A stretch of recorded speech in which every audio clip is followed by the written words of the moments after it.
यह कहानी एक कल्पना मात्र नहीं है, यह एक ऐसी लड़की की सच्चाई है जिसने जीवन भर संघर्ष ही किया, जिसने अपनी ज़िंदगी को सफल बनाने के लिए अपने आप से, समाज से झगड़ा किया।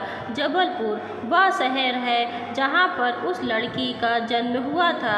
उसका नाम बड़े प्यार से रखा गया था पूजा, पर कोई नहीं जानता था कि वह लड़की अपनी किस्मत में क्या लेकर आई है। जब वह 2 साल की हुई तो कोई भी बात को समझा नहीं करती थी। उसकी माँ हर दिन उस लड़की में परिवर्तन देखा करती थी। वह छोटी सी बच्ची के मुंह से माँ शब्द सुनने के लिए तरसा करती थी, पर उसकी माँ को यह नहीं पता था कि उसकी लड़की में कुछ कमी है।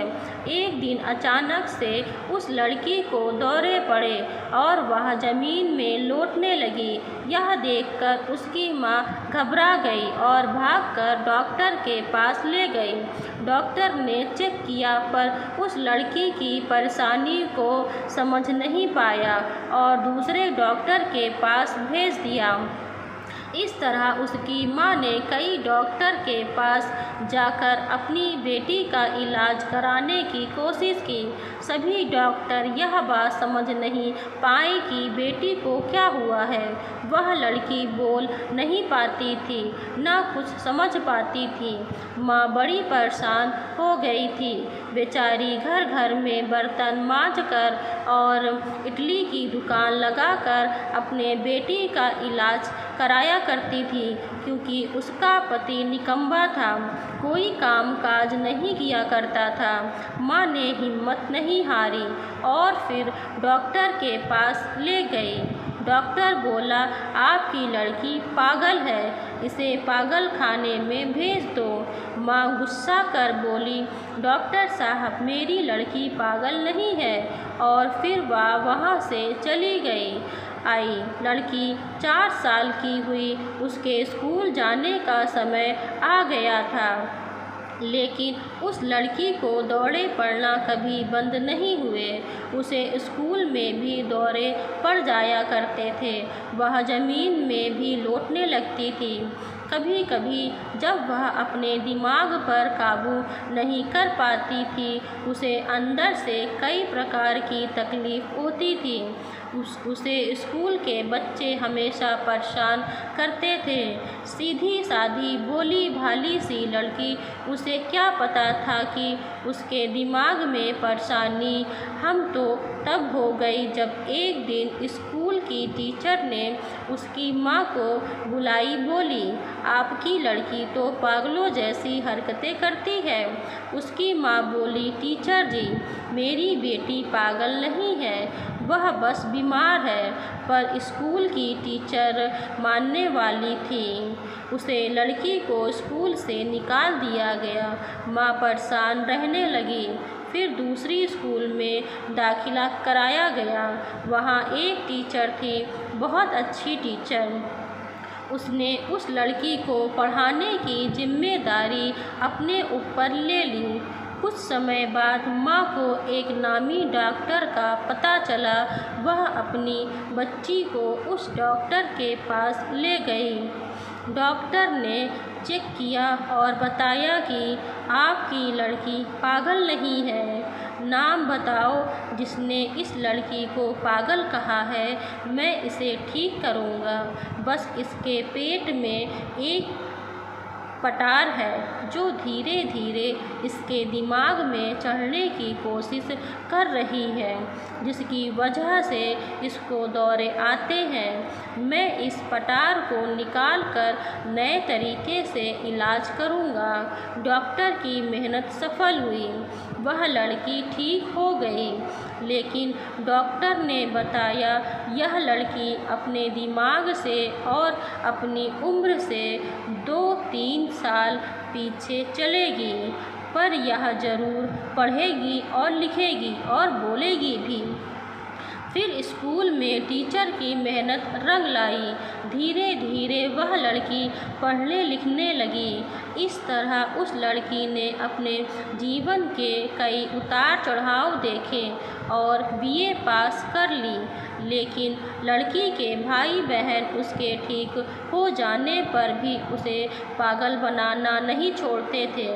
आसपास के मोहल्ले के कई लोग उसे पागल पागल कहकर बुलाया करते थे। वह लड़की हिम्मत नहीं हारी।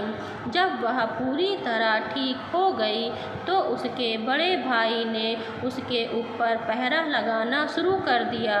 उसे बाहर जज्जे में खड़े होने नहीं देते थे और उसकी पढ़ाई लिखाई पर भी पाबंदी लगा दी गई। वह लड़की पढ़ना लिखना चाहती थी और IPS अफसर बनना चाहती थी, परंतु उसकी माँ और भाई ने उसकी कोई इच्छा पूरी नहीं की और उसकी शादी कर दी। शादी के बाद भी उसके ससुराल में उसके सास ससुर ने उसे आगे पढ़ने लिखने नहीं दिया। घर की जिम्मेदारियों का बोझ उस पर डाल दिए। वह लड़की अपनी इच्छाओं को मारकर अंदर ही अंदर घुटती चली गई। ऐसी होती है लड़कियों की कहानी।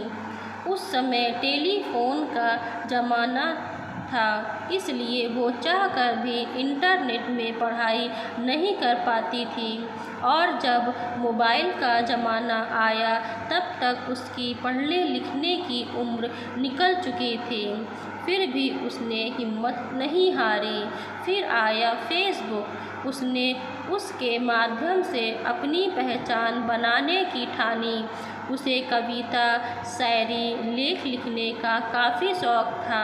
11 और 12 क्लास में स्कूल की पत्रिका में अक्सर उसकी कविताएं और लेख छपा करते थे। इसी में वह खुश हो जाया करती थी।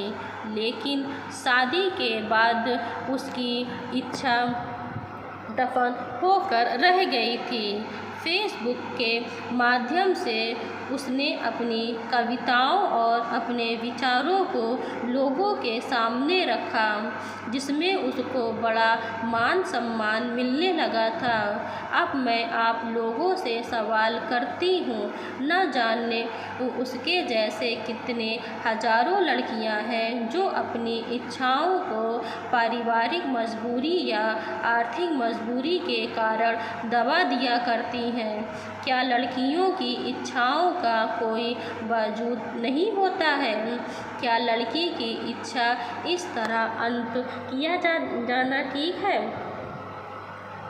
अब मैं आपको यह बताना चाहती हूँ वह विपक्षित लड़की कौन थी। वह और कोई नहीं थी, वह मैं थी। जी हाँ, मैं पूजा गुप्ता थी, वो पागल लड़की। तो आपको इस कहानी से क्या शिक्षा मिली, हमें कमेंट करके ज़रूर बताएं। आपको यह रियल स्टोरी इन हिंदी कैसी लगी, हमें कमेंट के माध्यम से नीचे बताइए। यह कहानी पूरी तरह पूजा गुप्ता जी के जीवन पर आधारित है। और अगर आपको कहानी अच्छी लगी हो तो अपने दोस्तों के साथ भी शेयर करें और हमें कमेंट करके ज़रूर बताएं कि क्या लड़कियों के साथ ऐसा हुआ वो सही हुआ। धन्यवाद।